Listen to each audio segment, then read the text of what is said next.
मैंने हम्म, कुछ ही अभी स्क्रीनशॉट्स निकाले थे कि जो सरकारी स्कीम्स हैं उसके क्रियान्वयन में जो सनातन प्रेमियों की आप बात कर रहे हैं उनका ट्रैक रिकॉर्ड क्या रहा। तो अमित मालवीय हैं, इन्होंने, ये बीजेपी आईटी सेल के अध्यक्ष हैं, इन्होंने हम्म, अपने ट्विटर अकाउंट पे एक डिटेल पेश की जिसमें ये निर्मला सीतारमन जो एक इंटरव्यू में कुछ तथ्य प्रोड्यूस कर रही थी उसको आधार बना के कुछ डेटा इन्होंने सामने रखा। ये भाजपा के लोगों ने ही सामने रखा और उन्होंने कहा कि फाइनेंस मिनिस्टर ने जो वेस्ट की परसेप्शन है मुस्लिम परसिक्यूशन की, कि मुसलमानों को प्रताड़ित किया जाता है मोदी सरकार में, उसे ध्वस्त कर दिया, डिमोलिश कर दिया है डेटा देके। क्या डेटा देके?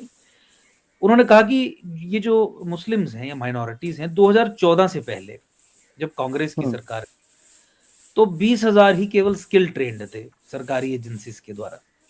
केवल 5% के पास ही गवर्नमेंट जॉब्स थी। केवल 3 करोड़ स्कॉलरशिप्स ही इन्हें दी जाती थी। और बच्चियों का, फीमेल्स का, गर्ल्स का ड्रॉप आउट रेट जो स्कूल से था, कि जो स्कूल छोड़ देती थी, वो 70% था। यानी 100 में से 70 माइनॉरिटी कम्युनिटी की, मुस्लिम समुदाय की जो बच्चियां थी, लड़कियां थी, वो स्कूल छोड़ देती हम्म, थी। और फिर ये नीचे देते हैं कि 2014 के बाद देखिए क्या हुआ। पहले 20,000 स्किल ट्रेंड थे, मोदी जी ने 2 मिलियन स्किल ट्रेंड कर दिए। दस हम्म, परसेंट के पहले 5% के पास गवर्नमेंट जॉब थी, इस सरकार ने 70 साल में 5% के साथ पास थी। लेकिन इस सरकार ने 8 साल के कार्यकाल में मुसलमानों की रिप्रेजेंटेशन ब्यूरोक्रेसी में 10% कर दी, डबल कर दी। और हम्म, 3 करोड़ स्कॉलरशिप्स कांग्रेस देती थी, हमने 5 करोड़ स्कॉलरशिप्स दी। फ्री यूपीएससी कोचिंग इंट्रोड्यूस की ताकि आईएएस और आईपीएस में अधिकाधिक रिप्रेजेंटेशन मुसलमानों की हो। इसके लिए सब्जेक्ट्स ने इंट्रोड्यूस किए, हम्म, कोचिंग, हॉस्टल फैसिलिटी, यूपीएससी की कोचिंग लेने के लिए वो इंट्रोड्यूस की, जो सिर्फ केवल और केवल मुसलमानों को मिलेगी, माइनॉरिटी कम्युनिटी को मिलेगी। और सत्तर हम्म, प्रतिशत घटा के ड्रॉप आउट रेट जो बच्चियों का वो 30% पे ले आए। इसके साथ बीजेपी कर्नाटका के ऑफिशियल ट्विटर हैंडल से एक डेटा शेयर किया कि ये डेटा मेरे पास भी है, लेकिन डेटा मैं चूंकि इनके हैंडल्स से शेयर कर रहा हूं वो मेरे लिए इंपॉर्टेंट है, ताकि जो ये कह रहे हैं मैं वही आपके सामने पेश करूं। उन्होंने जी, कहा बीजेपी कर्नाटका के ट्विटर हैंडल पे इंफॉर्मेशन आई कि Muslims form 14.2% of India population. मुसलमान केवल 14.2% है 2011 के सेंसस के हिसाब से। Hmm, since 2014 using the schemes of Narendra Modi they got 14% जनसंख्या। लेकिन 2014 के बाद नरेंद्र मोदी की गवर्नमेंट की स्कीम्स का फायदा लेके जो टोटल गवर्नमेंट ने जो घर बना के दिए आवास योजना के तहत, हम्म, उसमें मुसलमानों की भागीदारी 31% है। हम्म, किसान सम्मान निधि में मुसलमानों की भागीदारी 33% है, 14% पॉपुलेशन के लिए 33% हम्म, है। एलपीजी कनेक्शन में मुसलमानों की भागीदारी 37% है और मुद्रा लोन्स में 36% है। और फिर वो नीचे लिखते हैं कि this gives you an idea how INC India, Indian national Congress, kept hmm, them under poverty, और हम उन्हें बाहर निकाल रहे हैं। तो मुस्लिम अपीजमेंट जो अब तुष्टिकरण से ग्रेजुएट होके तृप्तिकरण की तरफ आ गई है, ये उसकी एक इंस्टेंस हम्म, है। 2016 में मैं स्वयं सुप्रीम कोर्ट गया और सुप्रीम कोर्ट को कहा कि जम्मू कश्मीर में मुसलमान 70% हैं और इलीगल तरीके से गैर मुसलमानों के जो हक हैं, वो माइनॉरिटी राइट्स जो हैं, वो मुसलमानों को दिए जा रहे हैं, आप इसे खत्म करिए। 12 मार्च हम्म, 2018 को सुप्रीम कोर्ट से स्वयं मैंने फैसला करवा दिया, PIL number 489/2016, titled Ankush Sharma versus union of India and others. और जिसमें मोदी सरकार और जम्मू कश्मीर की सरकार जो बीजेपी पीडीपी कोalition थी, जमकर इन्होंने मेरा विरोध किया 2 वर्ष, लेकिन अल्टीमेटली सुप्रीम कोर्ट ने ज्वाइंट कमेटी कॉन्स्टिट्यूट करवाई और इनसे एफिडेविट फाइल करवाया और आदेश दे दिया। और तय हो गया कि जम्मू कश्मीर में अब मुसलमानों को माइनॉरिटी स्टेटस, और माइनॉरिटी स्टेटस के चलते अब आज की डेट में 300 के करीब स्कीम्स का बेनिफिट नहीं मिलेगा, नॉन मुस्लिम्स को मिलेगा। आप जान के हैरान हो जाएंगे कि ये सनातन प्रेमियों की जो आप बात कर रहे हैं, हम्म, 12 मार्च 2018 को ये जजमेंट आई सुप्रीम कोर्ट की, 2 वर्ष केस लड़ने के बाद। और आज अप्रैल 2023 है, तब से अब तक अभी भी हिंदुओं के लिए, गैर मुसलमानों के लिए आने वाली सब स्कीम्स और स्टेटसेस का फायदा मोदी सरकार जम्मू कश्मीर में मुसलमानों को दे रही है। मैं कर दिया, वहां जो कर इन्होंने दिया, कहा जो एक काम गिनाते हैं जी। इस जो पर इन्होंने बताइए। कहा वो मैंने आपके सामने पेश किया। हम्म, मैंने आपके सामने ये भी बता दिया कि किस तरीके से कांग्रेस, ये खुद कह रहे हैं कि कांग्रेस ने 70 साल में जो मुसलमान के लिए नहीं किया वो 8-9 वर्ष के कार्यकाल में हमने किया, और ये आंकड़े भी दे रहे हैं और ये सरकारी आंकड़े हम्म, हैं। और ये हर हम्म संबंध में आप देख सकते हैं कि क्या है। हम्म आपने ये देखा कि किस तरीके से हिंदू जो पाकिस्तान में परसिक्यूशन फेस कर रहे हैं, बांग्लादेश में परसिक्यूशन फेस कर रहे हैं, अफगानिस्तान में परसिक्यूशन फेस कर रहे हैं, उनके लिए एनआरसी और सीएए का प्रपोजल आया था, लेकिन शाहीन बाग मुसलमानों के विरोध के चलते इन्होंने सीएए कानून बनने के बाद जो रूल्स बनाने थे ताकि क्रियान्वित किया जा सके, इम्प्लीमेंट किया जा सके, हम्म वो रूल बनाने से मना कर दिया। आज तक सीएए लागू नहीं हो पाया और रिजल्टेंटली हम्म वो हिंदू जो हिंदू होने के कारण पाकिस्तान से प्रताड़ित होके हिंदुस्तान भारत में आए हैं, उन्हें भारत नागरिकता नहीं दे रहा, जबकि पार्लियामेंट ने इसे पास किया। लेकिन मुसलमानों को अपीज करने के लिए, ताकि मुसलमान नाराज ना हो जाए, इन्होंने रूल्स बनाने से मना कर दिया, और जिसके कारण तो ये अब ऐसी जो फेयर लिस्ट है, कम से कम 1000 के करीब मैं आपको गिना सकता हूँ। जी टेम्पल कंट्रोल्स की बात देख लीजिए, सिलेक्टिवली केवल हिंदुओं के मंदिरों पे कब्जा करना, मस्जिद को टेक ओवर नहीं करना, हिंदुओं के मंदिरों पे कब्जा करना, तो ये तमाम चीजें आप देखेंगे तो ये जो हम हिंदू लेजिटिमेसी इन्हें देते हैं, हम पाएंगे कि इसका कोई आधार नहीं। अच्छा, ये तो मैंने कुछ तथ्यों के आधार पे आपसे निवेदन किया कि आप समझिए कि क्या चल रहा है, लेकिन अगर आप इनका संविधान भी देखेंगे, इनके इनके पॉलिसी डॉक्यूमेंट्स भी देखेंगे, तो आपको समझ आएगा कि ये तो हिंदू या हिंदुओं से तो कोई, या सनातन से तो इनका एक्सक्लूसिवली कोई लेना देना ही नहीं। जेपी नड्डा हम्म ने, भाजपा के प्रेसिडेंट ने ये कहा ना ऑन रिकॉर्ड कि भाजपा का मतलब भगवा नहीं होता, हम्म ऑन रिकॉर्ड टू से। मोहन भागवत जी ने कहा ना कि इस्लाम के बिना हिंदुत्व अधूरा है। एक हाथ में कुरान, एक हाथ में कंप्यूटर, कंप्यूटर ऐसी या बातें भी हुई सूफी थी। जो है वो प्यार का और समरसता का और इंक्लूसिवनेस का संदेश देता है, जबकि वो सबसे बड़ी मशीनरी थी कन्वर्जन की, और कन्वर्जन भी एक हम्म जेनोसाइडल एक्ट है। कन्वर्जन के हम्म जरिए आप जेनोसाइड ही अनलीश करते हैं, सॉफ्ट तरीके से करते हैं, तो सही हम्म मान्यता दे रहे हैं। और तो इनका संविधान आके आप देखेंगे तो आपको पता चलेगा कि इनकी कोर फिलोसफी आइडियोलॉजी ये कहते हैं कि गांधीयन सोशलिज्म है, तो हम्म गांधीयन समाजवाद, गांधीवादी समाजवाद, कांग्रेस का हम्म भी यही। और फिर 1998 के मैनिफेस्टो में तो बीजेपी ने जो आरएसएस के साथ कंसल्ट करके क्लियरली ये कह दिया था कि हम हम्म सनातन को इस्लाम से ऊपर नहीं समझते हैं।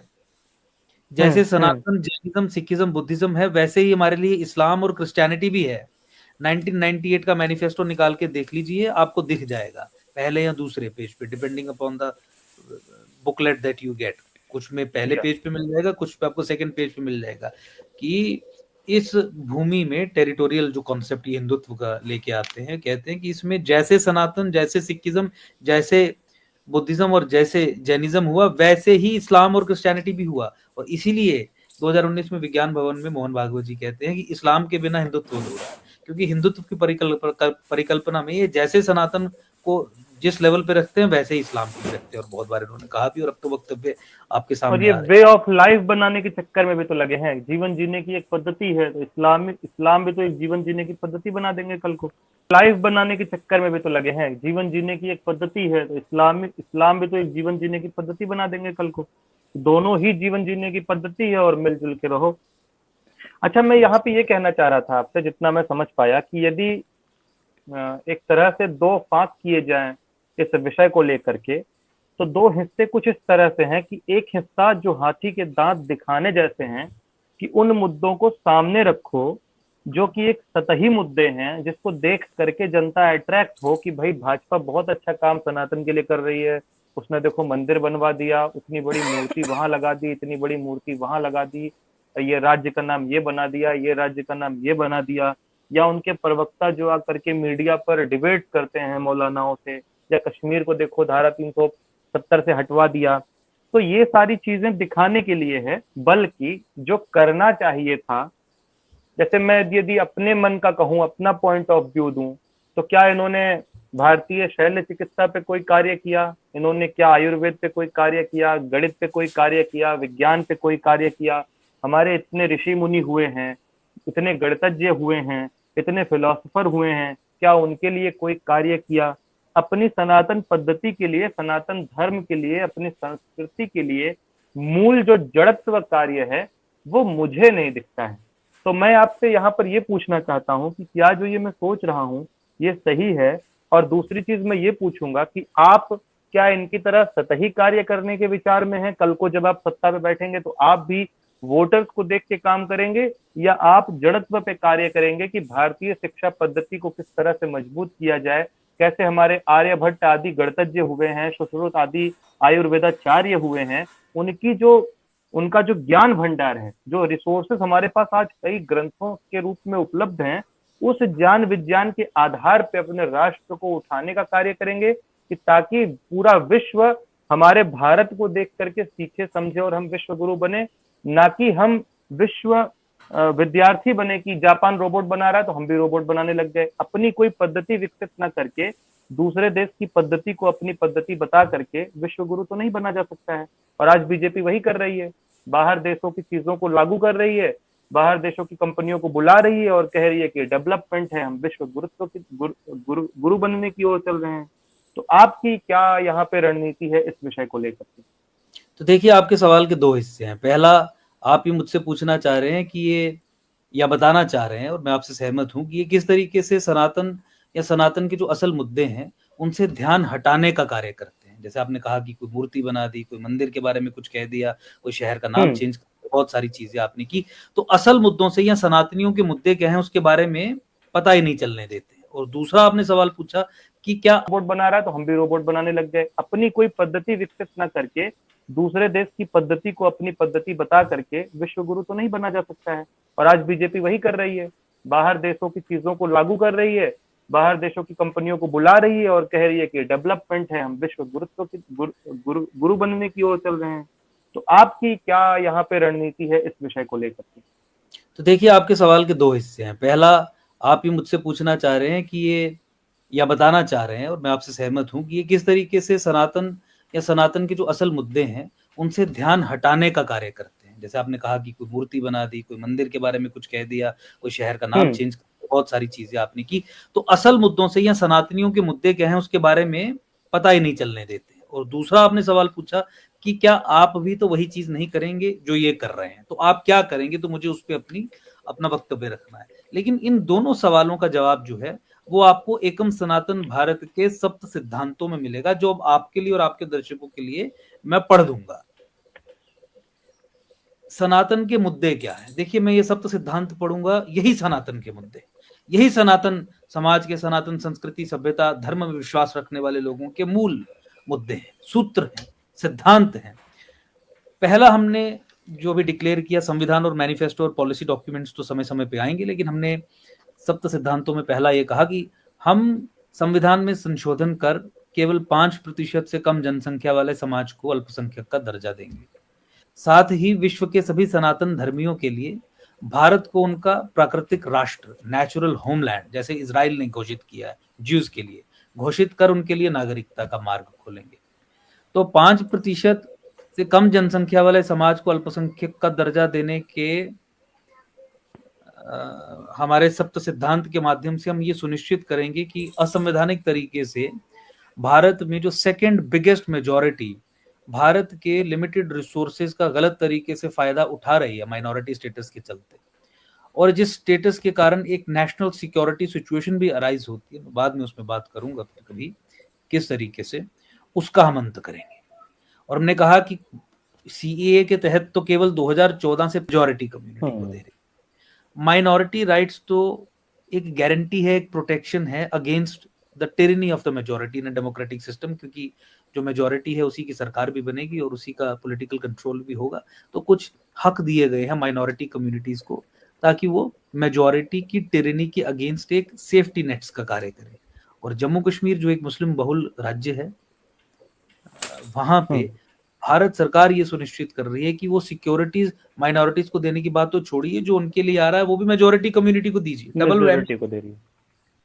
दोस्तों, आप सभी को पता है कि केंद्र की नरेंद्र मोदी सरकार ने 2014 से 2023 के बीच जो भाजपा शासन के 9 साल रहे हैं उसमें जो मुस्लिम तुष्टीकरण व तृप्तिकरण किया है, उससे देश के सनातनियों की आंखें फटी की फटी रह जाएगी।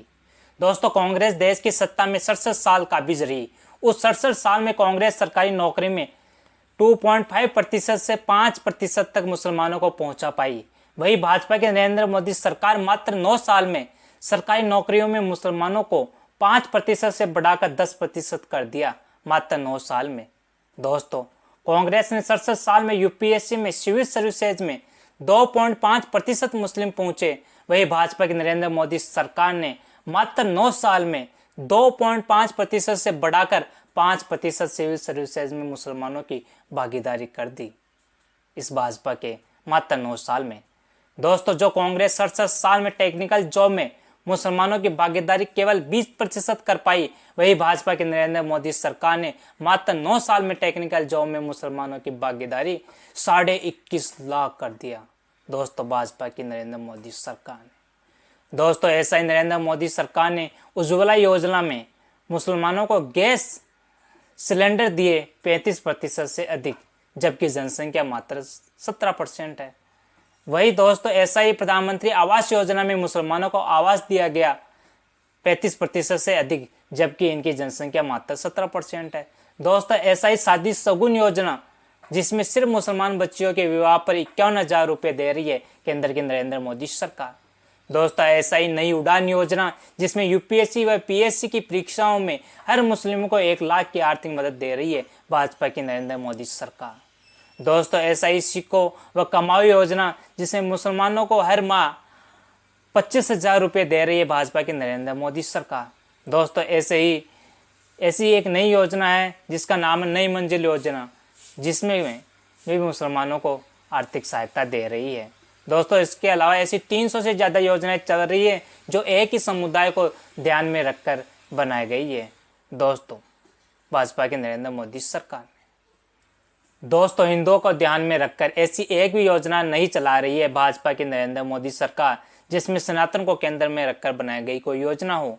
दोस्तों, भाजपा की सरकार तुष्टिकरण व तृप्तिकरण अभियान इतना बढ़ चढ़ कर चला रही है कि मदरसों को हजारों करोड़ रुपए दिए जा रहे हैं, जिसमें से 150 से 200 करोड़ रुपए का घोटाला तो अभी हुआ है। दोस्तों, भाजपा की तुष्टिकरण सरकार में जिसमें हजारों मदरसे अलीगल रूप से चल रहे हो देश में, उनकी बिना जांच के केंद्र की व राज्य की सरकारों ने तुष्टिकरण नीति के चलते हजारों करोड़ रुपए मदरसों को दिए जा रहे हैं बिना जांच के भाजपा की नरेंद्र मोदी सरकार में।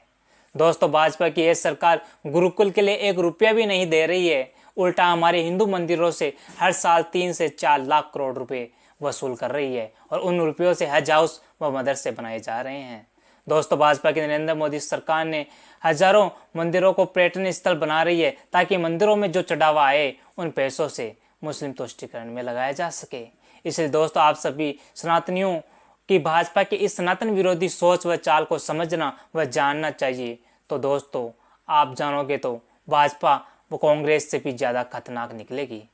सनातन धर्म व सनातन संस्कृति व सभ्यता के लिए दोस्तों जितने हमले कांग्रेस के 67 साल में नहीं हुए हैं, उससे भाजपा के इन 9 सालों में सनातन धर्म पर हमले हुए हैं भाजपा के इन 9 सालों में। दोस्तों, भाजपा व कांग्रेस एक ही थाली के चट्टे बट्टे हैं, दोनों पार्टियां ही सनातन विरोधी है। इसलिए दोस्तों, आज़ादी के बाद पहली सनातनी पार्टी एकम सनातनवाद पार्टी जो लॉन्च हुई है, इसलिए आप तन मन धन से इस पार्टी को सपोर्ट कीजिए और इस पार्टी को आगे बढ़ाइए ताकि सनातन संस्कृति व सनातन सभ्यता को बढ़ाया जा सके व इनका संरक्षण किया जा सके।